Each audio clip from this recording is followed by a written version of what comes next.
만약에 제가 여기다가 화보를 놨어요. 그래서 여기다가 이제 후드를 놓고 왕 해가지고 이제 이쪽으로 나가서 1층으로 빼요, 덕트를. 그러면은 100만 원 정도 드는데, 예를 들어 여기가 8층 높이의 건물이다. 건물주가 8층 위에 옥상에다가 빼놓으래요. 그러면은 한 300만 원 넘게 됩니다. 만약에 본인이 식당을 하실 거다, 덕트 위치도 굉장히 중요해요. 이 덕트를 1층으로 뺀다와 옥상으로 뺀다의 차이가 5층이라고 기준을 잡았을 때는 200에서 300만 원 차이가 나는 거예요. 스카이츠도 와야 되죠. 그리고 이 덕트 라인이 길어지면은 그 가운데 있는 모터, 초코 팬이라고 부르는데 그것도 2개를 달아야 될 수도 있고 마력이 높은 걸 써야 될 수도 있어요. 1층에 뺄 수 있나 아니면은 꼭 옥상에 빼야 되는 건물인지 그거를 건물주한테 물어보는 게 좋습니다.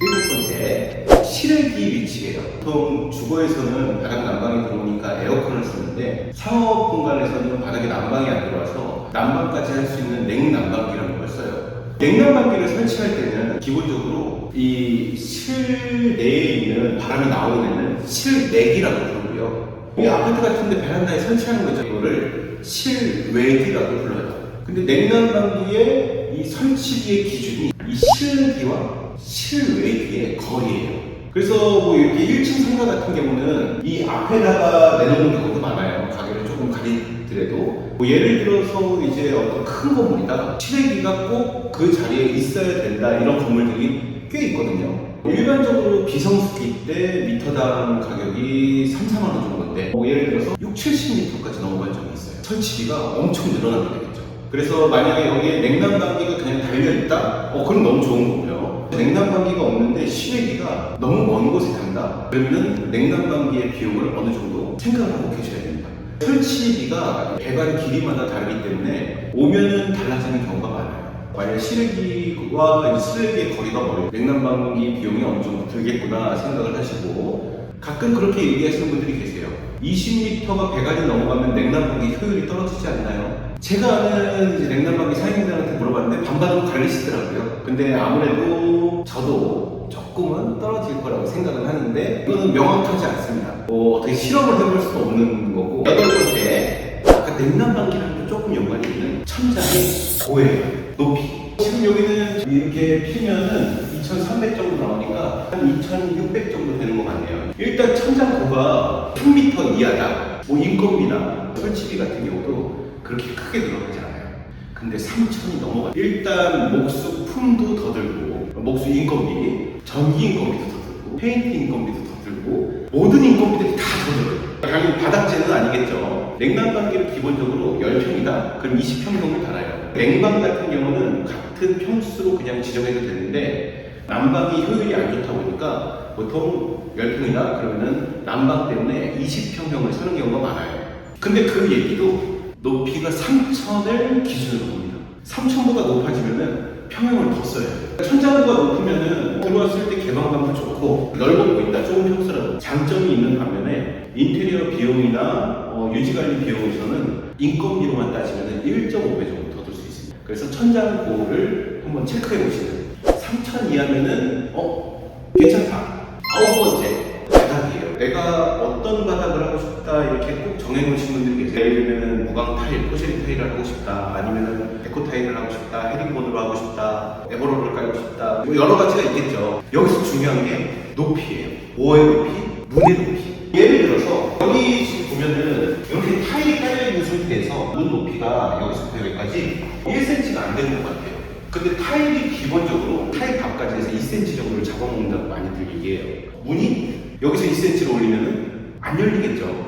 그리고 아무리 튼튼한 주력 분리를 넣었다고 하더라도 당겨서 미는 순간 파손이 가능성이 아주 높습니다. 그럴 때는 문을 갈아야 돼요. 근데 문도 갈고 싶지 않고 문이 뭐 좋은 거예요. 뭐 예를 들어서 뭐 색칠이 칠해져 있거나 뭐 가마치도 같은 거 돼 있다. 그러면은 어떤 방법이 있냐? 바닥을 싹 철거를 해야 돼요. 바닥을 낮춰야 되는 거죠. 그런데 내가 원하는 거를 하고 싶은 높이가 중요해요. 만약에 여기 높인다고 해서 문을 갈아낸다. 비가 들어오는 확률도 있고요.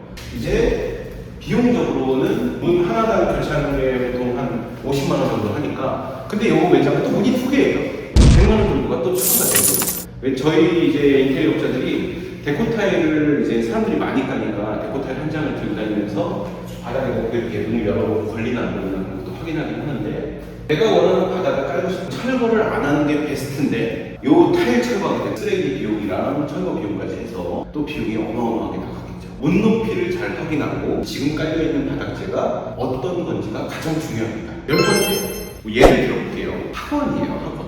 그러면 학원 선생님들은 보통 이제 아이들을 가르치는 데 집중돼 있죠. 그래서 운영이나 이런 걸 잘 모르실 수도 있어요. 혼자 나와서 창업을 하고 싶은데 그러면 이제 부동산 업자한테 얘기를 하겠죠. 학원을 차리고 싶은데 어떻게 해야 되나요? 그럼 어디 자리가 좋은 데가 있나요? 이런 물어보면은 일반적으로 이제 안 나가는 사무실 같은 경우를 많이 얘기하세요. 근데 그걸 조심하셔야 됩니다. 일단 학원은 용도와 면적이 중요해요. 교육청에서 정한 법에서는 복도나 이런 로비 빼고는 수강실만 해서 60제곱미터 이상이 넘어야 돼요. 20평 정도죠. 학원을 차리고 싶다? 무조건 20평 이상 되어야 됩니다. 그리고 용도가 또 중요한데 이런 상가에서는 하나하나에 다 용도가 돼 있어요. 근린생활시설, 제2종, 1종, 교육시설 뭐 이렇게 돼 있는데 학원을 차릴 때는 보통 제2종 근린시설, 교육 또는 학원으로 돼 있는 거나 학원, 이제 교육연구시설로 돼 있어야 돼요. 이것 때문에 용도를 변경하시는 분들을 많이 봤습니다. 그 용도 변경은 그럼 누가 하냐? 여기 학원 원장님이 하셔야죠. 누굴 통해서 하냐? 건축사까지 껴야 됩니다. 처음 시작할 때부터 비용이 많이 들겠죠? 그리고 이제 60제곱미터가 안 되면 어떻게 되냐? 학원보다 인원이 제한이 생기는 교습소를 이용해야 돼요. 교습소라는 거는 실제로 우리가 사업자 이름도 교습소로 내야 되고요. 간판에도 학원이라는 명칭을 쓰면 안 돼요. 그건 불법이에요. 그렇기 때문에 내가 진짜 학원을 내고 싶다 그러면 일단은 평수가 60제곱미터 이상은 돼야 되고요. 여기 용도가 교육연구시설 또는 제2근린시설, 교육이나 학원으로 돼 있어야 됩니다. 용도와 면적을 확인해야 된다. 생각보다 가게를 구하는 방법이 여러 가지예요. 컨디션을 더 좋게 만들고 싶다, 비용을 덜 들이고 싶다. 오늘은 일단 제가 10가지 정도만 추려왔고요. 아마 다음 편에서 또 10가지 정도를 더 얘기 드릴 수 있을 것 같아요. 저한테 많이들 문의를 하세요. 여기에 상하수도가 있는데 이거 어떡할까요? 제일 싸게 되는 방법이 어떨까요? 그분들도 다들 고객에게 돈을 아껴주시고 싶어서 더 좋은 방법들을 저한테 물어보시는데 사실 저도 이제 답답하죠. 원래 이런 좋은 컨디션에서 했으면은 얼마나 좋았을까. 그러면은 디자인도 이쁘게 나오고 인테리어 비용도 엄청 작게 나왔을 텐데 제가 좀 아쉬운 마음에 오늘 이 영상을 만들어 봤습니다. 다음 영상도 잘 부탁드립니다. 구독, 좋아요, 알림 설정. 알림 설정.